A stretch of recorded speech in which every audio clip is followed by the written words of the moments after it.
ઉત્તર ગુજરાત, પાટણ, હારીજ અને સમી આ ભાગોમાં વરસાદ થવાની શક્યતા છે.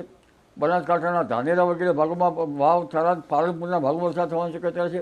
બનાસકાંઠાના કેટલાક ભાગમાં ભારેથી ભારે વરસાદ તો ક્યાંક અતિ ભારે વરસાદ થવાની શક્યતા રહે છે. સાબરકાંઠાના ભાગોમાં ભારેથી અતિ ભારે વરસાદ થવાની શક્યતા રહે છે. અરવલ્લીના ભાગોમાં પણ ભારેથી અતિ ભારે વરસાદ થવાની શક્યતા રહેશે. આ ઉપરાંત પંચમહાલના ભાગોમાં પણ ક્યાંક ભારે વરસાદ થવાની શક્યતા રહેશે.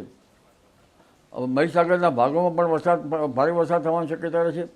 વડોદરાના ભાગોમાં પણ કેટલાક ભાગમાં ભારે વરસાદ થવાની શક્યતા રહે છે. પણ ઉલ્લેખનીય છે કે ઉત્તર ગુજરાતના ભાગો હવે આગામી સમયમાં એક ભારે વરસાદી વાહન દક્ષિણ પૂર્વીય રાજસ્થાનના ભાગનું લો પ્રેશર લગભગ આફતનો વરસાદ વરસાવી શકે તેવું પણ બની શકે. એટલે ઉત્તર ગુજરાતના ભાગોમાં ભારે વરસાદથી નદીઓમાં પૂરની સ્થિતિ રહે અને ખેતરોમાં જળ ભરાવની સ્થિતિ રહે, તળાવો ભરી જવાની શક્યતા રહે.